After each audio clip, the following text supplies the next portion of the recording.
The night arrived in Monte Carlo like a predator slipping through silk curtains. Neon lights bled across rain-slicked streets, painting the world in shades of gold and crimson. The Casino Royale stood as a monument to excess, a palace where fortunes were born and destroyed with the flip of a card, where men in tailored suits gambled away inheritances and women in designer gowns made deals that would echo through empires. Inside, the air hung thick with cigar smoke and anticipation.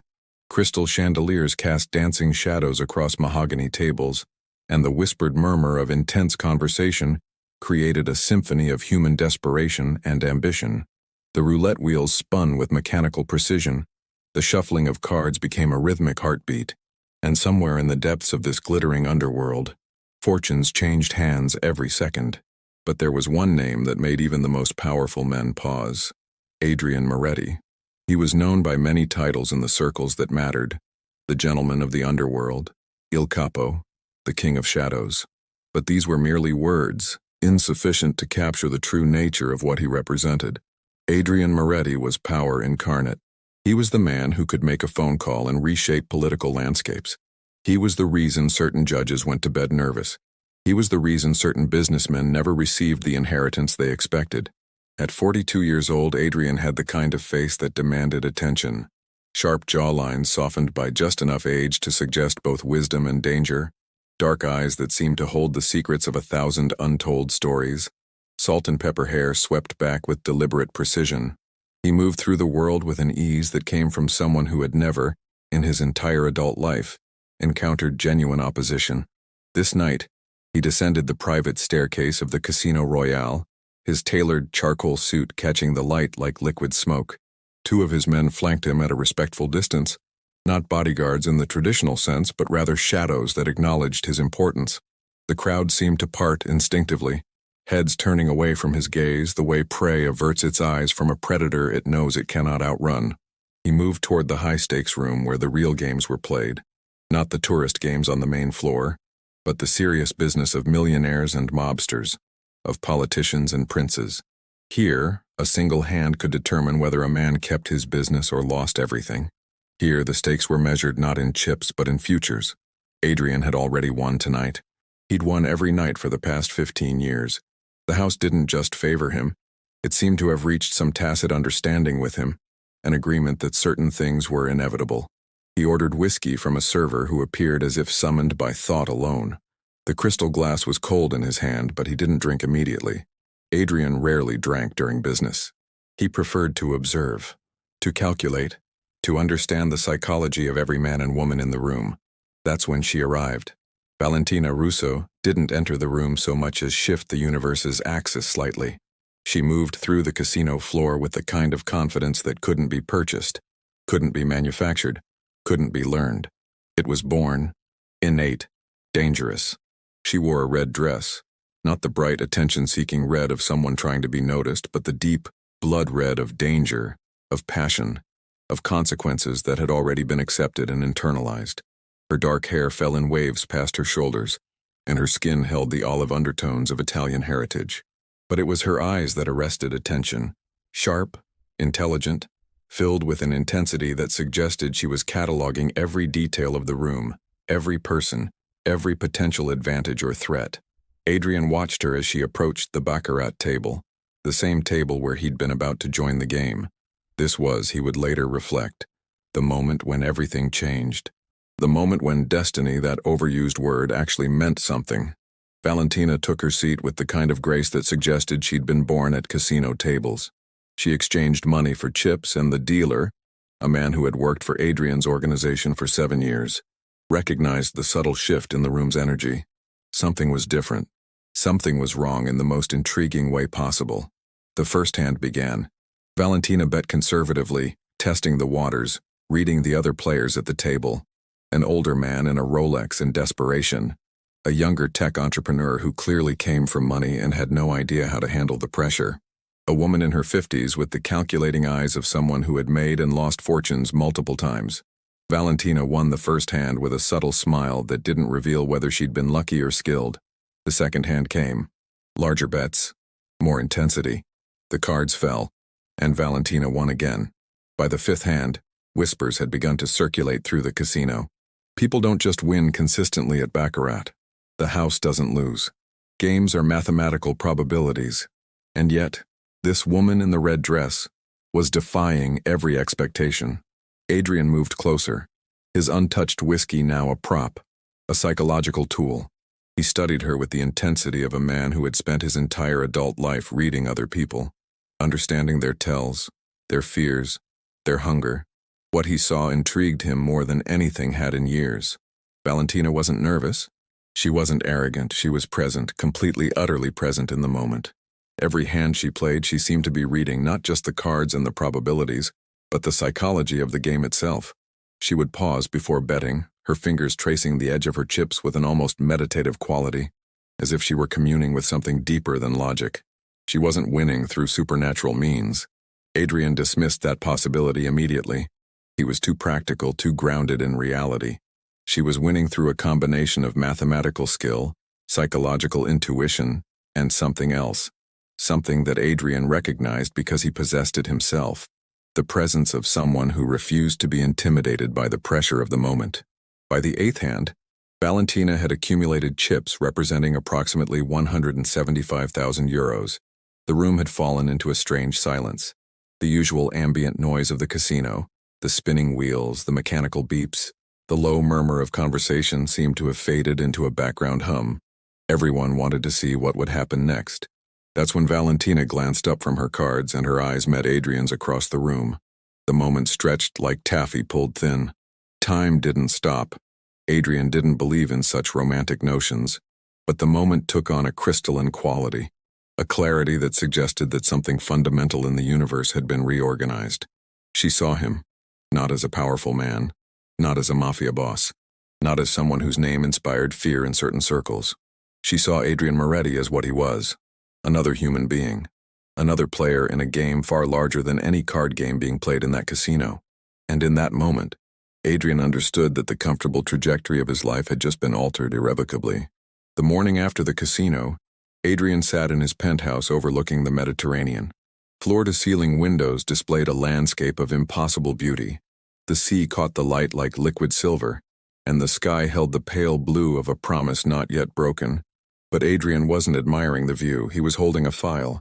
His organization, the network of men and women who answered to him, who shaped shadows and moved money through channels that didn't officially exist, had provided him with information about the woman in the red dress within 6 hours of her leaving the casino. Her name was Valentina Russo, age 34. Background: Swiss-Italian, born in Lugano to a family of modest means. Education: degree in mathematics and theoretical physics from the University of Zurich.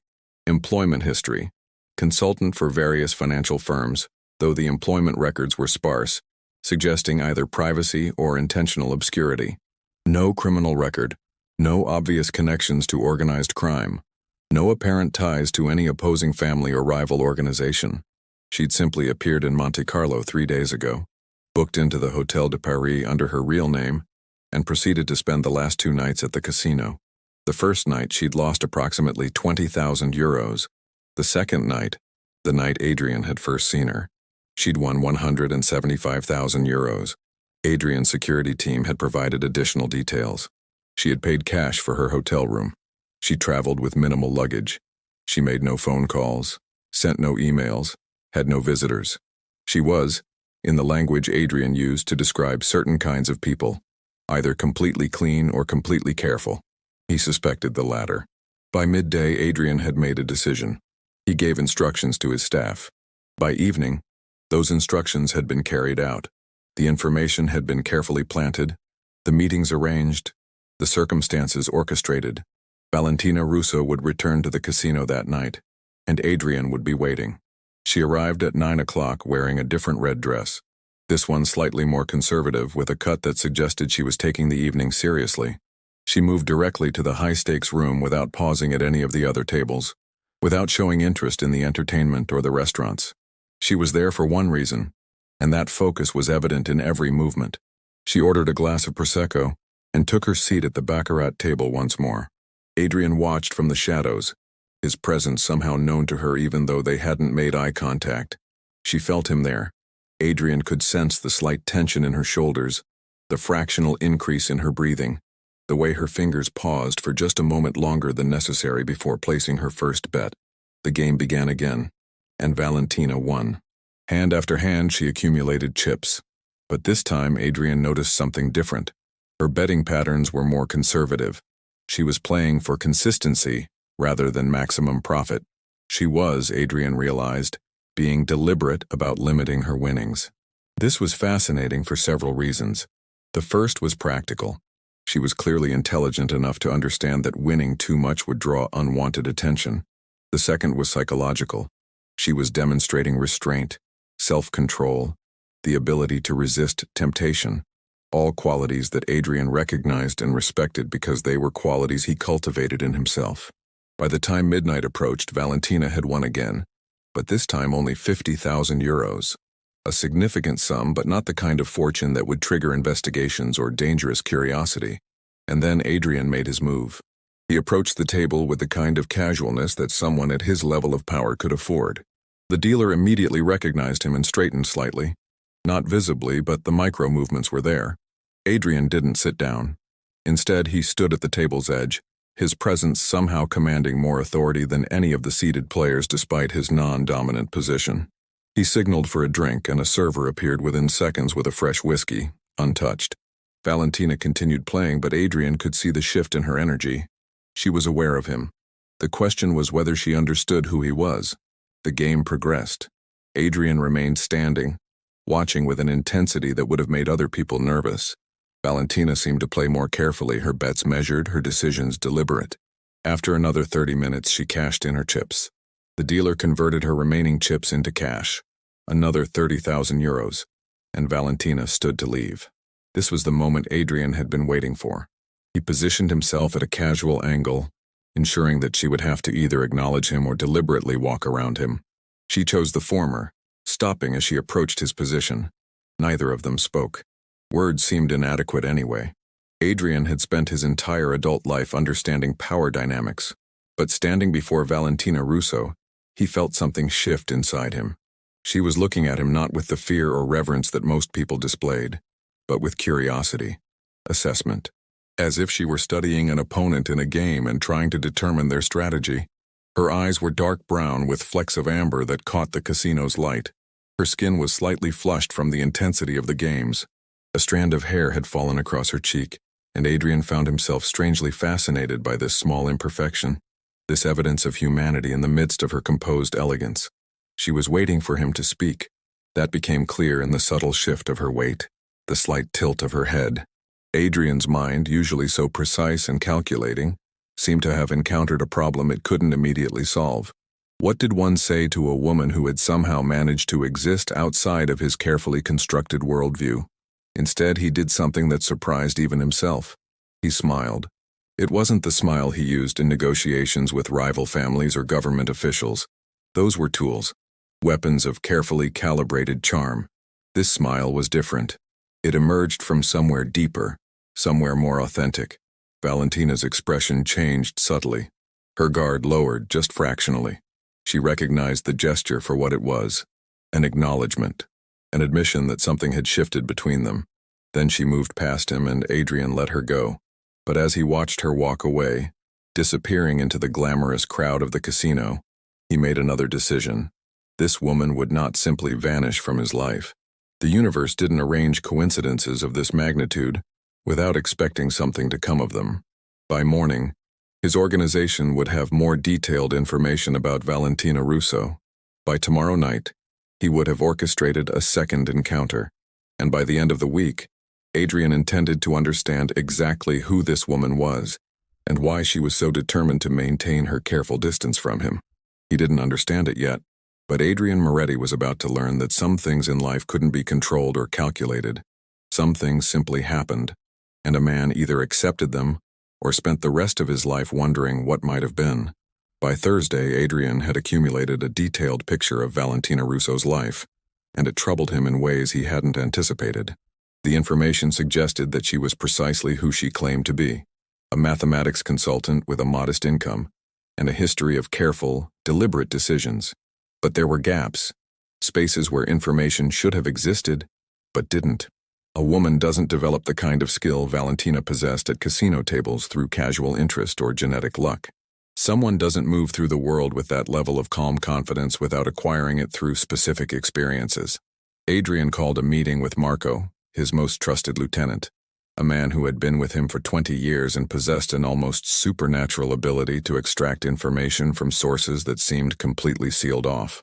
The conversation was brief and conducted in Adrian's private office, a room that was regularly swept for listening devices and existed in a space that functioned almost as a legal sanctuary, protected by lawyers and layers of carefully constructed legitimacy.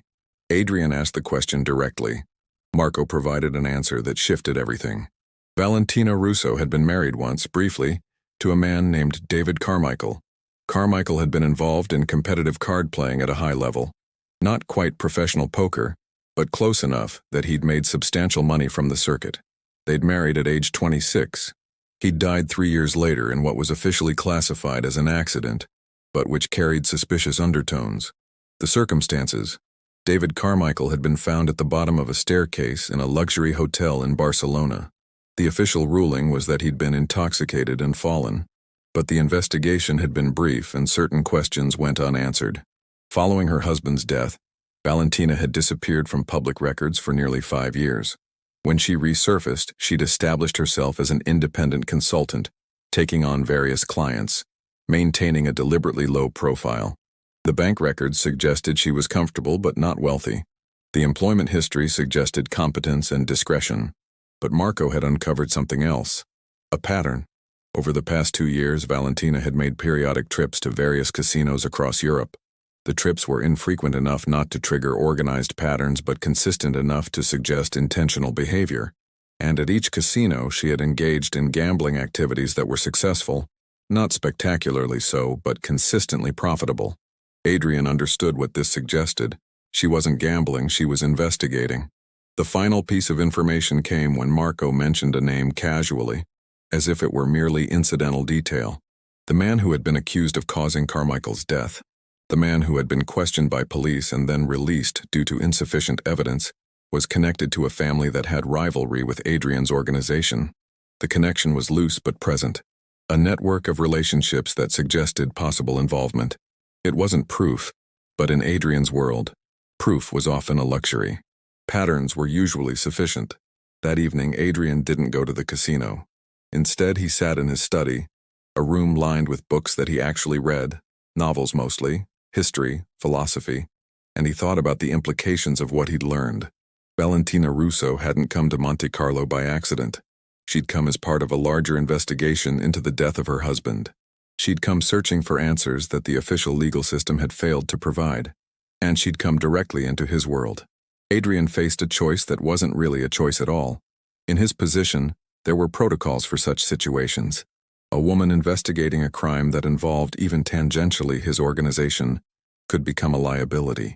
The standard procedure would be to remove that liability, to ensure that she never found the answers she was seeking.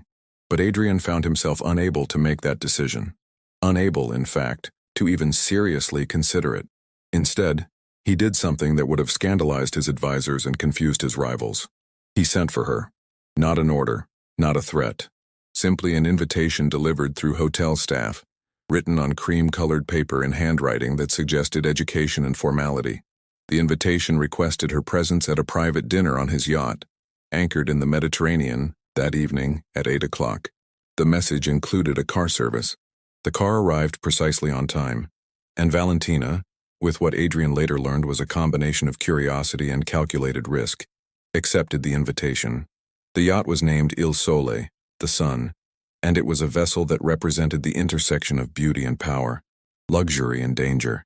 It rose from the dark Mediterranean waters like a promise of escape, lit from within with warm, golden light. Valentina arrived at 8 o'clock. She wore a deep blue evening gown that somehow conveyed both elegance and the possibility of rapid movement, should she need to escape. Her hair was pinned up, and her makeup was subtle, a woman preparing for an evening, not for seduction. Adrian was waiting on the upper deck where the Mediterranean breeze carried the salt scent of open water. He was dressed formally, a black suit, white shirt, no tie. The casualness of this last detail was intentional, meant to communicate that this was not a business meeting in the traditional sense. They stood across from each other for a long moment, neither moving, neither speaking. The Mediterranean seemed to hold its breath. Finally, Adrian spoke. His voice carried the weight of someone unaccustomed to being questioned, but his words were offered as a gift rather than a command. He told her that he knew who she was. He told her that he understood why she had come to Monte Carlo. He told her that the man responsible for her husband's death was indeed someone connected to his organization, though not someone under his direct command. And then he told her something that surprised them both. He said that he would help her get the truth about her husband's death, not because she was threatening him, not because she was valuable to him, but because justice, real justice, the kind that official systems often failed to provide, mattered more to him than maintaining the comfortable fiction that his world was anything other than what it was. Valentina listened, and as she listened, her carefully maintained composure showed the first crack. Tears formed in her eyes, not from weakness but from the release of tension that she had been carrying for so long. That night, on the deck of the yacht, with the Mediterranean as witness, Adrian and Valentina began a conversation that would reshape both of their lives. It was a conversation without romance, without physical intimacy, without the usual markers of connection. It was instead the conversation of two people who had been isolated by circumstance, now finding unexpected understanding in each other's presence. By the time midnight arrived, Adrian had made arrangements through channels that operated in the spaces between official law and organized crime. By the time Valentina left the yacht to return to her hotel, she understood that she was no longer alone in her quest for truth. The truth about David Carmichael's death emerged over the course of the following week. It was delivered to Valentina in a series of reports that Adrian's organization compiled, information gathered from sources that existed on the edges of legitimacy. The details were brutal and real. Her husband had been killed not by accident, but by a man named Enzo Corsini, a rival who had been attempting to move in on certain gambling operations that Carmichael had been consulting for. Carmichael had died because he represented a threat to Corsini's expansion.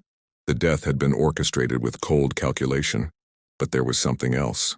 The reason Corsini had never been prosecuted was because members of Adrian's organization, not acting on Adrian's direct orders, but operating within the loose parameters of organizational loyalty, had intervened to prevent an investigation that might have harmed their interests. They hadn't killed Carmichael, but they had protected the man who did. Adrian delivered this information to Valentina in his penthouse, in that room overlooking the Mediterranean. He told her the truth, knowing full well that it would complicate the feelings that had been developing between them, that it would force her to confront the reality that he operated in a world where justice and legality often occupied different jurisdictions. Valentina listened, and her face showed the struggle occurring within her, the desire for vengeance, the need for justice, the growing recognition that Adrian himself was offering her something that the legitimate world had failed to provide: accountability. Adrian went further. He told her that Enzo Corsini would be removed from the equation. Not killed, Adrian was careful to specify, but removed from any position of power, his operations dismantled, his ability to threaten others neutralized. It would be done quietly, without official involvement, without any connection to Valentina's request. It would simply happen because Adrian had decided it would. The question hung between them. Why? Why would a man of Adrian's power and position take such action for a woman he barely knew? Adrian provided the answer not in words but in action. He crossed the distance between them, and he took her hand. His grip was strong, certain, the touch of someone accustomed to commanding physical space. He told her that the moment she'd looked up from the baccarat table and met his eyes, something had shifted in him, that he had spent his entire adult life accumulating power, control, the ability to shape circumstances according to his will. But that night he had encountered something that couldn't be controlled or calculated.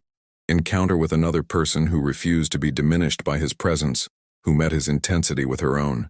He told her that he was claiming her, not in the sense of possession, but in the sense of acknowledgement. He was acknowledging that whatever she had unleashed in him on that night, he intended to spend whatever time remained discovering it fully. Valentina's response was neither surrender nor victory. It was recognition.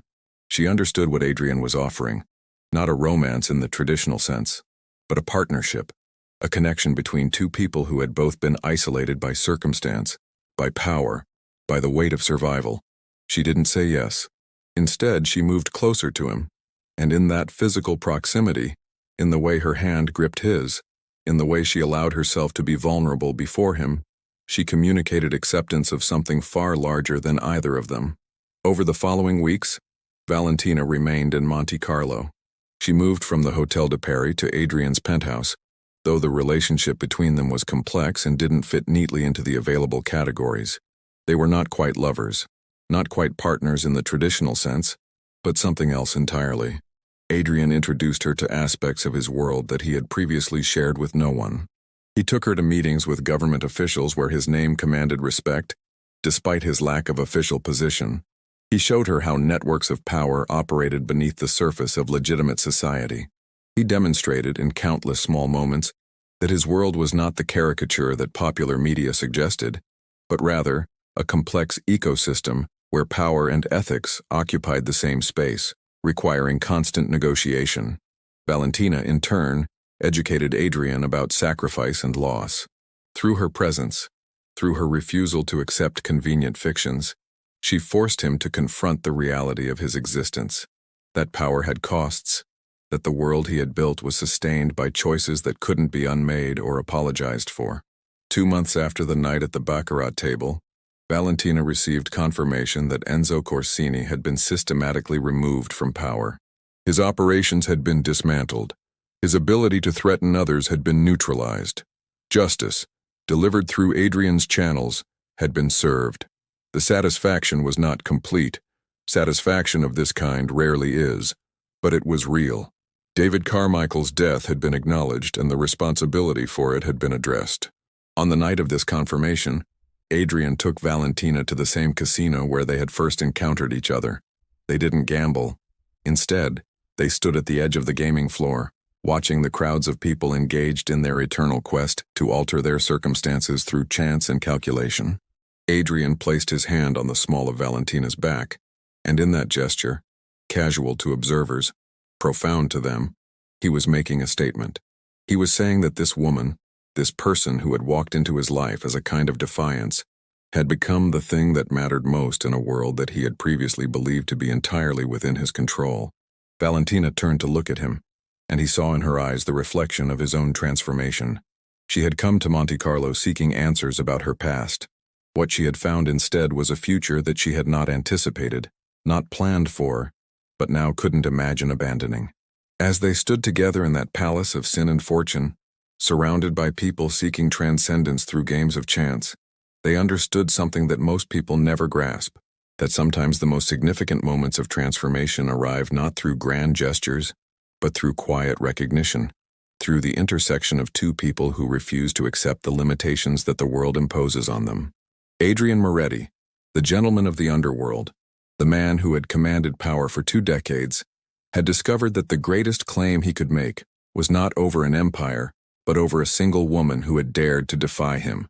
And Valentina Russo, a woman who had been isolated by loss and driven by the need for justice, had discovered that sometimes the path to healing doesn't lead backward to what was lost, but forward into something unexpected.